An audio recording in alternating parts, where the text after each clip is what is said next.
versículo 1 al 4, para la gloria del Señor, dice: por esta causa yo, Pablo, prisionero de Cristo Jesús, por vosotros los gentiles, si es que habéis oído de la administración de la gracia de Dios, que me fue dada para con vosotros, que por revelación me fue declarado el ministerio, como antes lo he escrito brevemente, leyendo lo cual podéis entender cuál sea mi conocimiento en el ministerio de Cristo. Amén. Puede sentarse. Y meditamos esta mañana bajo el pensamiento: prisioneros de Cristo.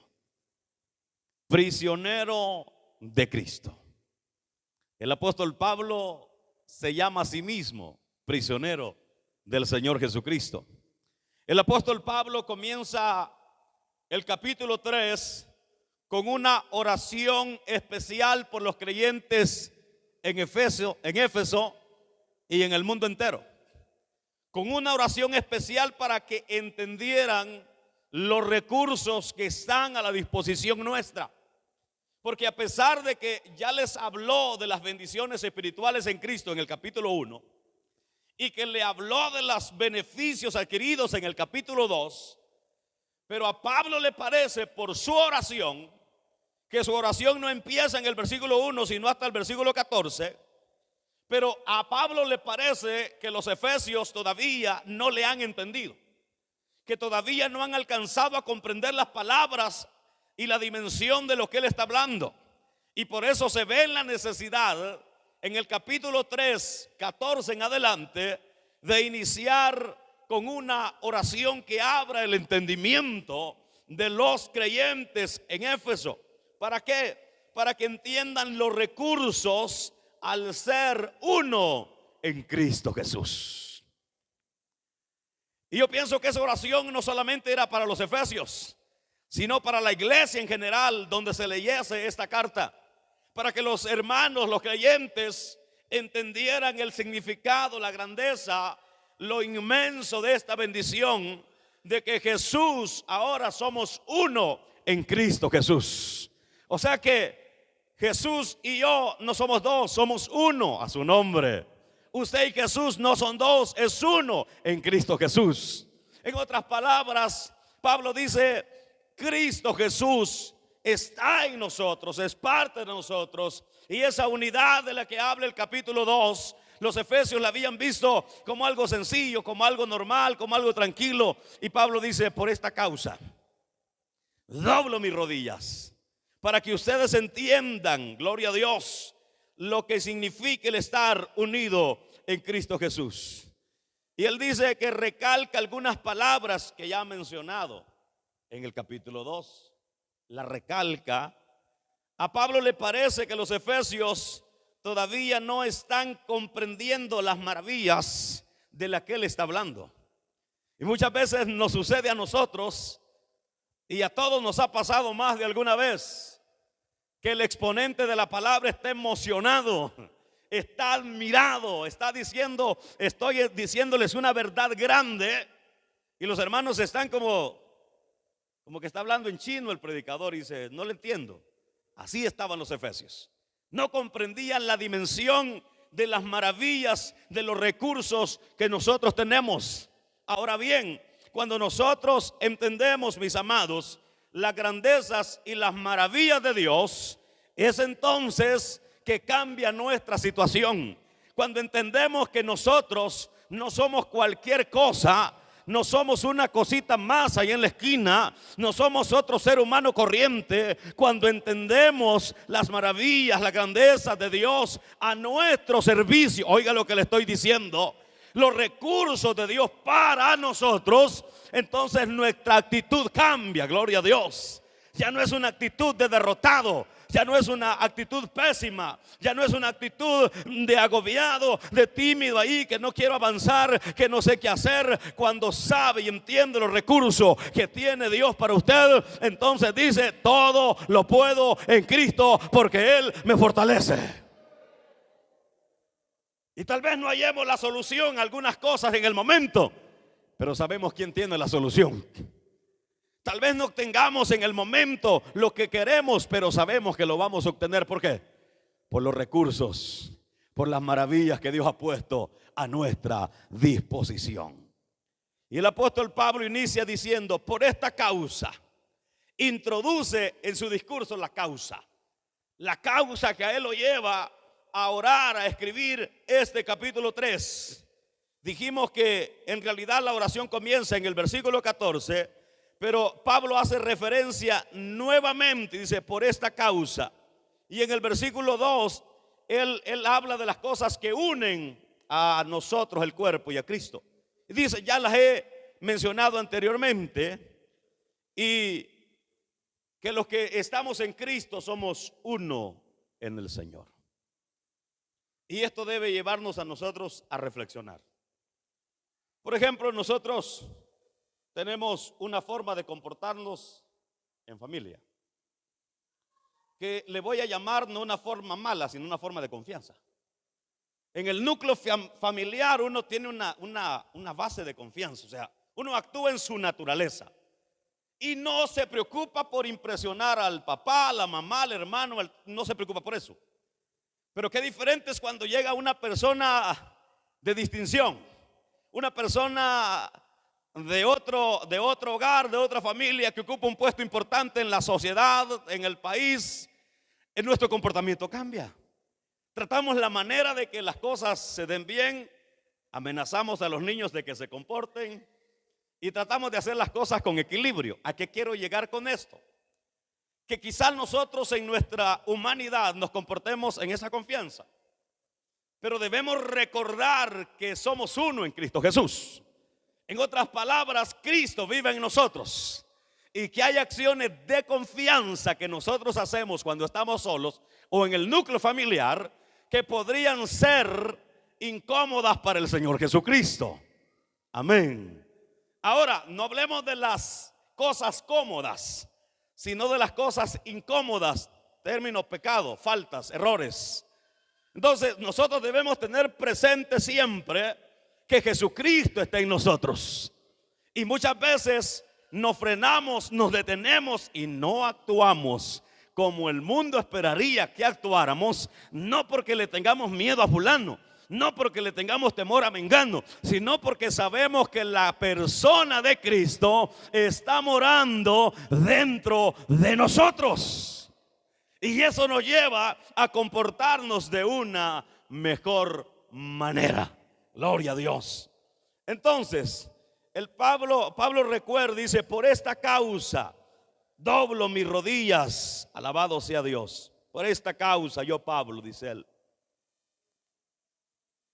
Dijimos que él recuerda en el capítulo 2 la unidad en Cristo Jesús.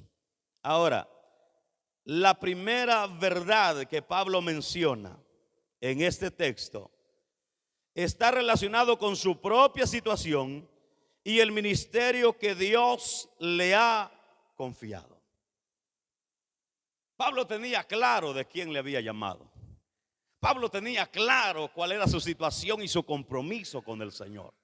Nosotros, al igual que Pablo, mis amados, debemos estar claros de nuestro llamado, de quién nos ha llamado. Gloria a Dios. El apóstol Pablo pasó por algunas de esas situaciones que lo motivaron a seguir adelante. Nosotros, mis amados, debemos tomar fuerzas de flaqueza, fuerzas de lo que venga. Todo lo que llega a nuestra vida, mis amados, no hay que tomarlo, como dice aquel, por el lado equivocado. Porque nosotros nos desplomamos, nos amedrentamos, nos acobardamos cuando llega alguna situación en contra de nuestra vida. Al apóstol Pablo las situaciones en contra lo fortalecían, lo afirmaban, gloria a Dios. Y él, en su relación propia con el Señor y el ministerio que Dios le confió, aparte del Señor Jesús, oiga, Pablo es una de las figuras dominantes del Nuevo Testamento. Aparte de Jesús, Pablo es una figura dominante en el Nuevo Testamento. ¿Por qué?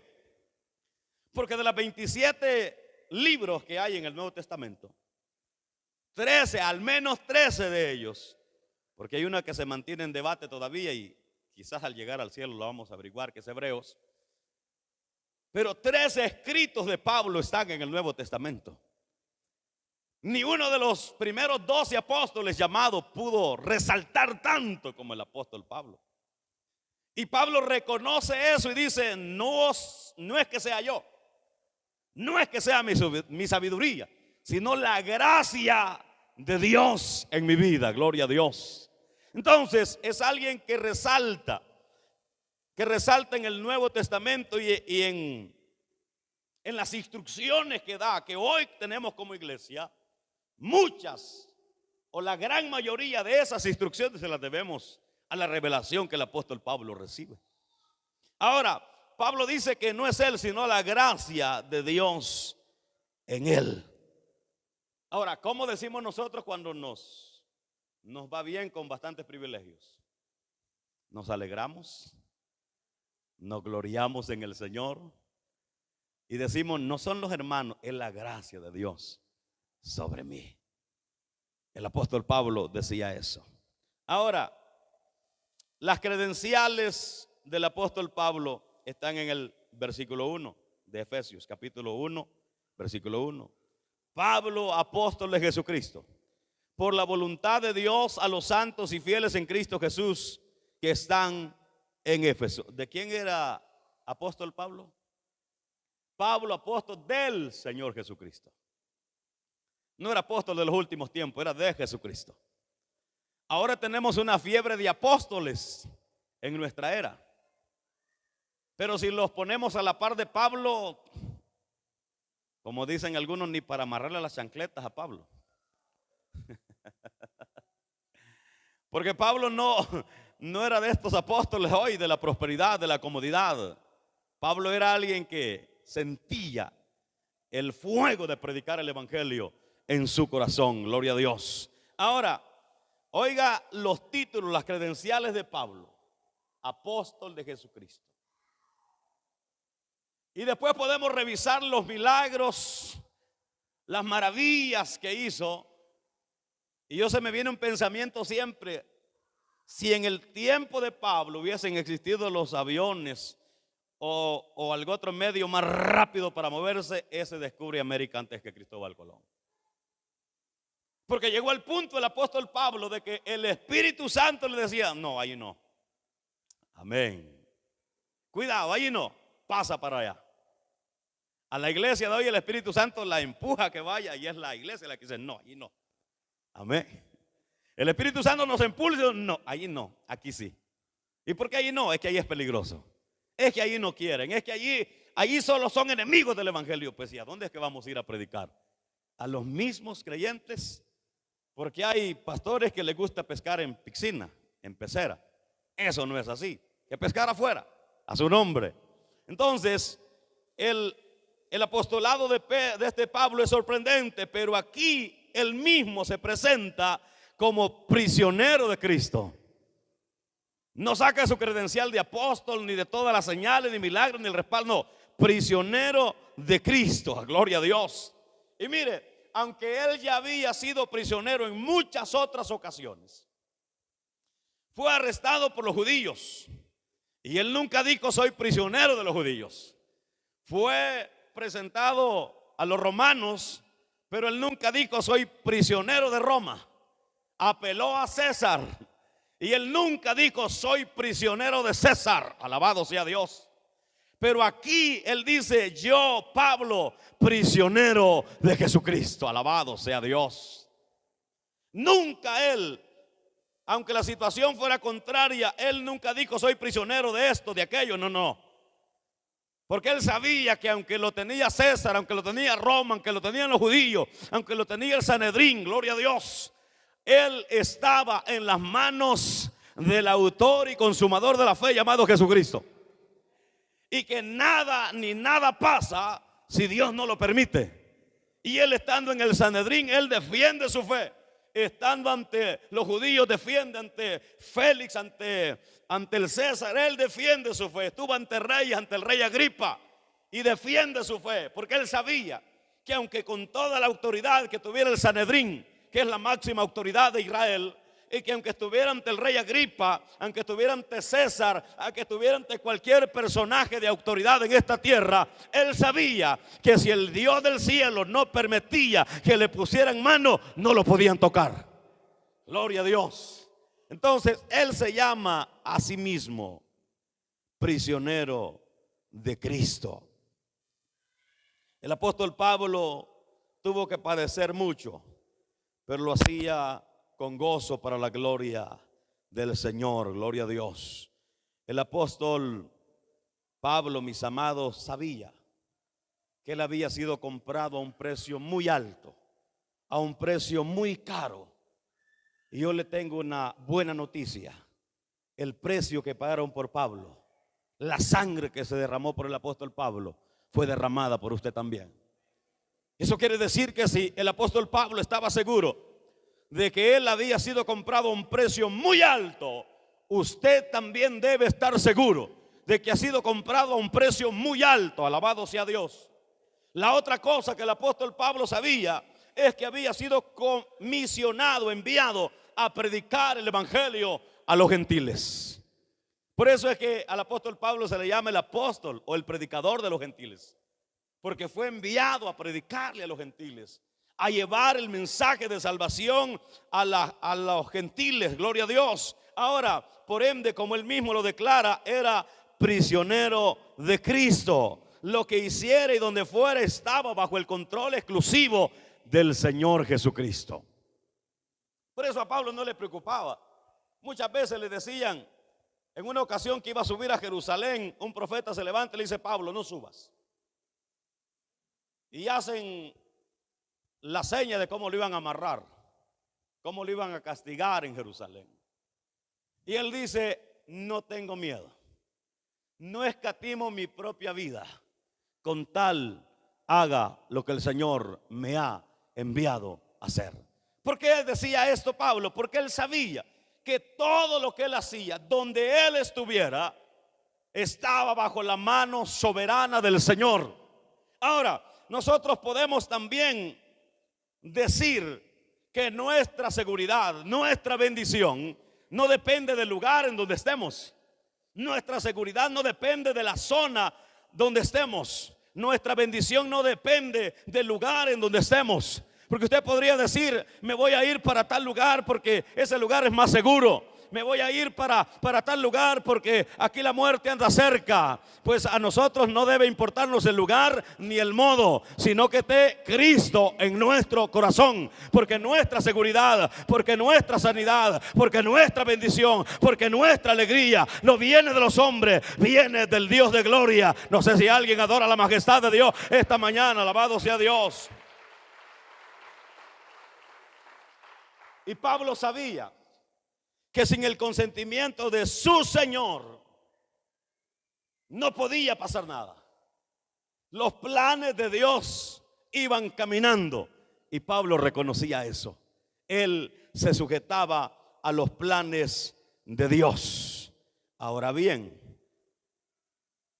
el castigo, el cancelamiento de cualquier hombre o gobierno, para Pablo no le importaba, con tal de proseguir a la meta.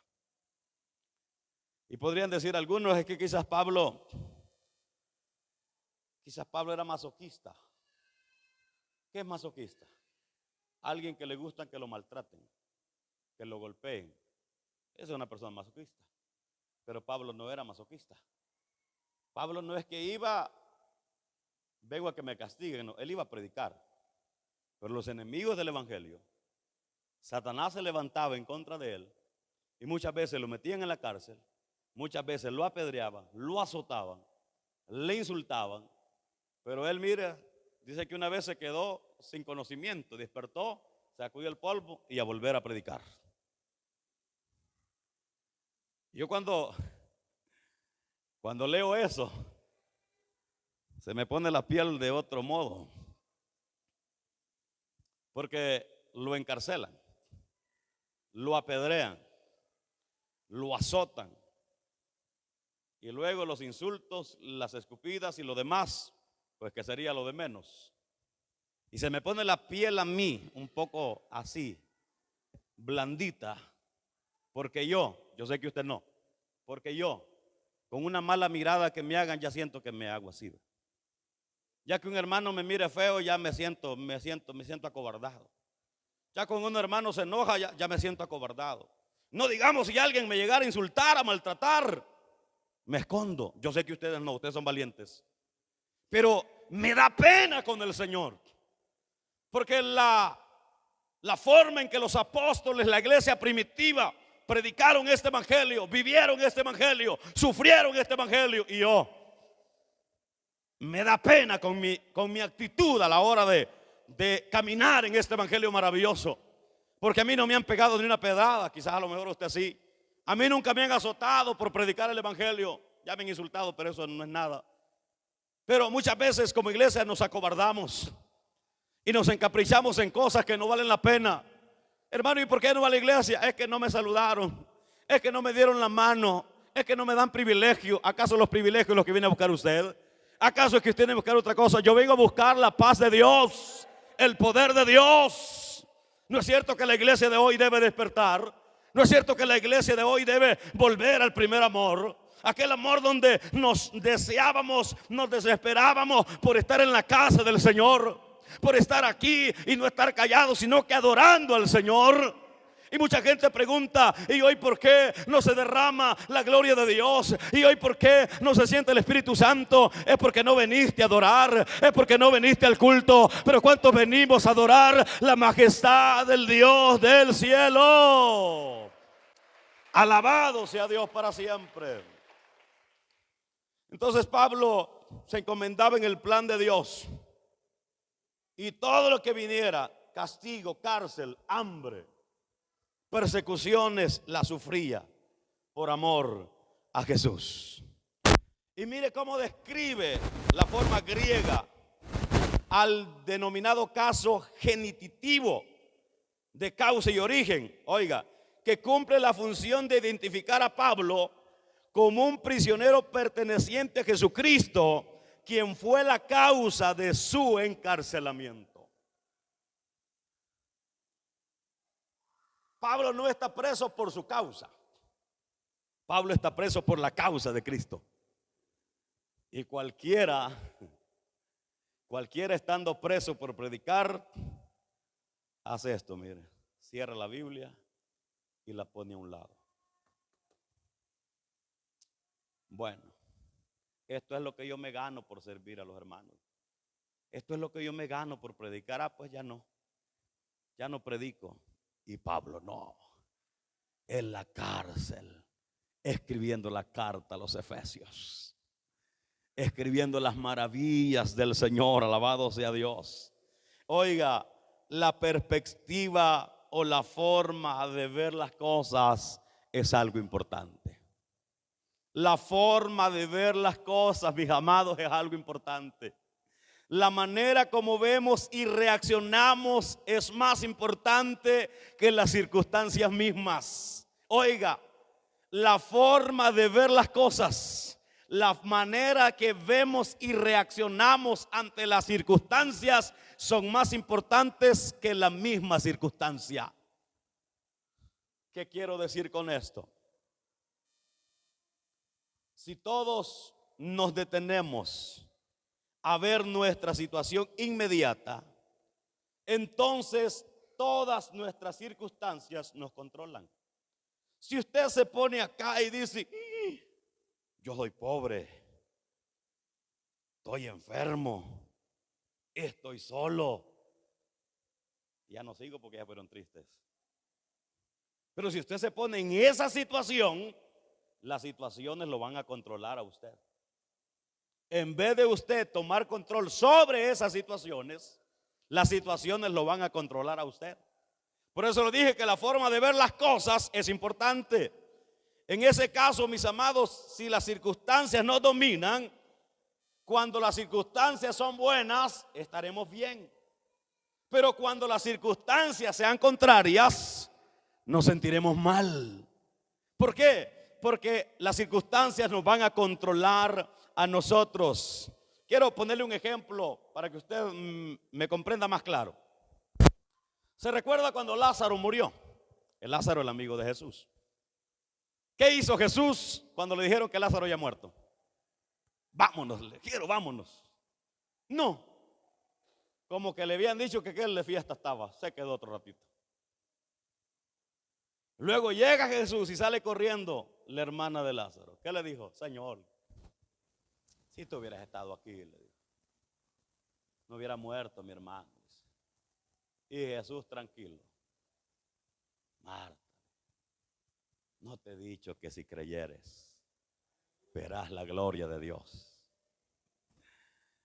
Ahora bien, usted y yo tenemos un problema. ¿Cómo vamos a ver ese problema? Este problema me va a matar. Este problema me va a terminar. Este problema no voy a salir de esto. Y se mete y se va enterrando hasta el punto de que ya no puede respirar. Pero qué diferente es cuando hay un problema, hay una enfermedad, hay una circunstancia negativa. Pero usted dice, como dijo Jesús, esta enfermedad no es para muerte. Este problema es para gloria de Dios. El diablo y el problema van a empezar a temblar, porque la prueba llega para calificarlo. La prueba llega como un examen para ver sobre qué estamos parados. Y cuando el creyente dice, en el nombre de Jesús voy a salir de esta, en el nombre de Jesús voy a ser sano, ¿sabe qué pasa? Algo especial comienza a suceder cuando proclamamos victoria sobre nuestra vida. Alguien dice amén por eso. Entonces cuando miramos las cosas de esa perspectiva de gloria de Dios, vamos a salir adelante. Y por eso es que usted se va a fijar que hay hermanos que están empruebados y son los que están consolando a los que tienen pruebas chiquitas. Miren, este hermano, cuando uno ya se da cuenta de la situación, este hermano, tamaña prueba que tiene, y siempre pasa a cantar y siempre anda saludando alegre. Yo no sabía que, si no me doy cuenta, no lo hubiera notado. ¿Por qué? Porque esa gente aprendió a ver las cosas de una vista diferente. La importancia de ver las cosas, mis amados. Ahora, si Pablo hubiese visto sus circunstancias así de una forma negativa, en poco tiempo el apóstol Pablo hubiese abandonado su ministerio. Si el apóstol Pablo hubiera visto las circunstancias de una forma negativa, en poco tiempo hubiese abandonado la predicación. Pero Pablo, cada vez que lo encarcelaban, él decía, voy a tener tiempo para orar, voy a tener tiempo para escribir, y no sé a quién le voy a predicar en la cárcel. Mi estimado hermano, cuando Dios te acerque a una persona, aprovecha el momento para decirle que tenemos un Dios poderoso, que tenemos un Dios que sana, un Dios que liberta, un Dios que restaura. Alguien dice amén en esta hora. Dale fuerte ese aplauso a la majestad de Dios.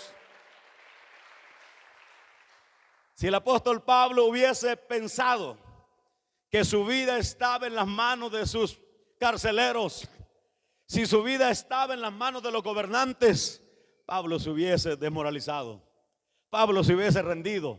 Si él hubiera dicho hoy, sí, estoy en las manos del Sanedrín, de esta no sale nadie, en que sea con mentiras lo apedrean a uno y lo matan. Hoy estoy en las manos de César, el imperio dominante de la época. Hoy no voy a salir. Hoy estoy frente al rey Agripa. Nadie me puede sacar. Si él hubiera pensado así, la historia que hoy estamos hablando de Pablo fuera totalmente diferente. Pero Pablo sabía que su vida no estaba en las manos del Sanedrín, que su vida no estaba en las manos de César, que su vida no estaba en las manos de los médicos, que su vida no estaba en las manos de la ciencia, que su vida estaba en el autor de la vida. Mi hermano, tu vida no está en las manos de nadie más, tu vida está en las manos de Dios. Alguien puede decir amén. Alguien adora la gloria de Dios. Nuestra vida está en las manos de Dios. Aleluya. Si él hubiera pensado de esa manera, se habría dado por vencido, hubiera entrado en desesperación total. Solo déjeme decirle algo para pasar al siguiente punto. Todo lo que pasa en nuestra vida está bajo el control y la mano de Dios. Romanos dice que a los que aman a Dios, ¿cuántas? Amén, todas. O sea que ese problema, esa enfermedad suya está en la mano de Dios. Y si esa enfermedad llegó a su vida, que sea para gloria de Dios.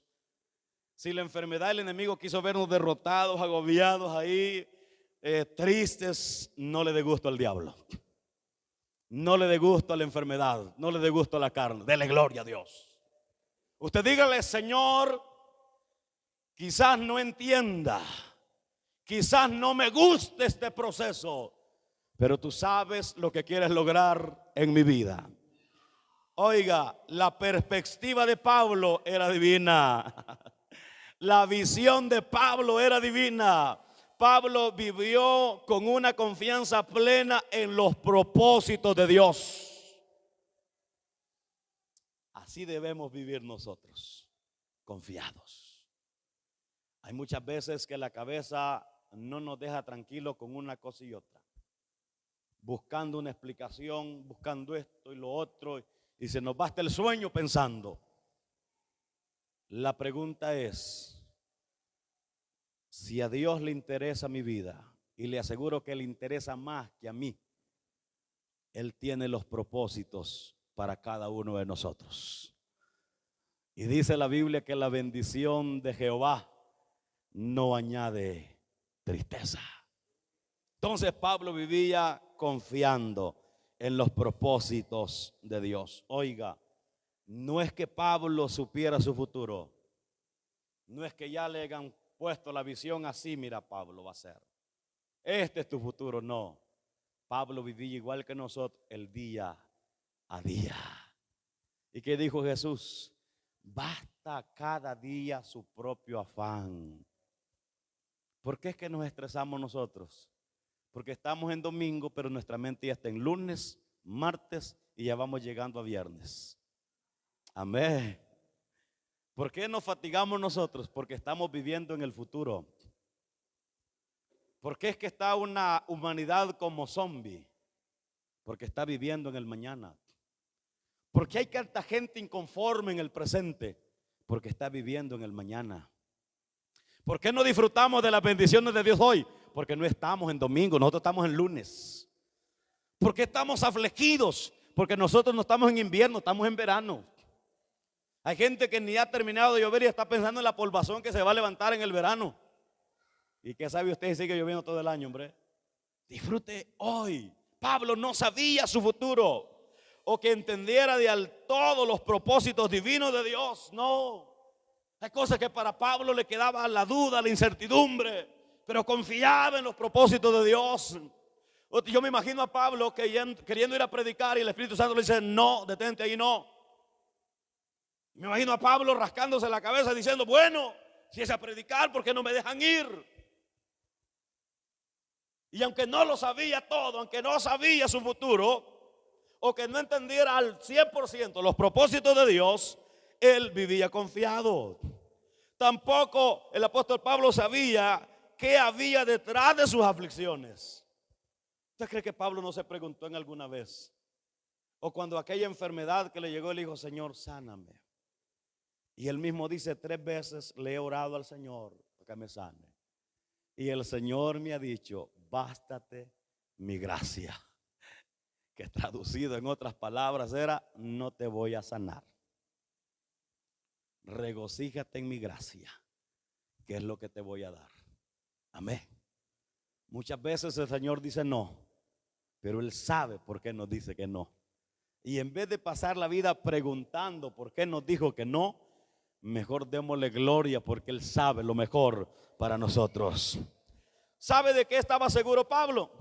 De que sus aflicciones y todo lo demás estaban en las manos del Señor. Gloria a Dios. A pesar de su apostolado y revelaciones, Pablo trabajó por fe día a día. Día a día, mis amados. ¿Por qué? lo que le decía anteriormente, que sabemos que los que aman a Dios todas las cosas les ayudan a bien. Los cristianos, mis amados, debemos gozarnos en las pruebas. Amén, hermano. Debemos aprender a gozarnos en las pruebas. ¿Por qué debemos aprender a gozarnos en las pruebas? Porque el Señor quiere sacar lo mejor de nosotros. Las pruebas, si usted las ha visto de otra manera, espero que de aquí en adelante las vea como debe ser. Las pruebas, mis amados, no son para derribarnos. Las pruebas no son para desanimarnos. Las pruebas no son para sacarnos de la iglesia. No. Las pruebas son el ejercicio de la vida espiritual del creyente. Si al creyente no le llegan pruebas, nunca va a ser fuerte. Si el creyente no aprende a vencer las pruebas, nunca va a ser un buen creyente. Siempre se va a mantener ahí en recluta. Nunca va a pasar al escalón más grande. Las pruebas en el creyente son para sacar lo mejor de nosotros. Las pruebas en el creyente, mis amados, son para hacer crecer nuestra fe y el conocimiento acerca de Dios. Por eso es que hay una alabanza que pocos la cantamos, pero es una gran realidad, que dice: gracias por las pruebas, porque en las pruebas Cristo se engrandece en mí. Yo te pregunto esta mañana, si no hubieses pasado por esa prueba que te marcó, ¿conocieras a Dios de la misma manera? ¿Verdad que no? ¿Cómo supieras que tienes un Dios grande si nunca ha obrado en tu vida? ¿Cómo supieras que Dios sana si nunca te ha sanado? Pero gracias a esa circunstancia, gracias a esa prueba, hoy conocemos más y más de Dios. Y mira lo que dice Santiago 1, 2 al 4.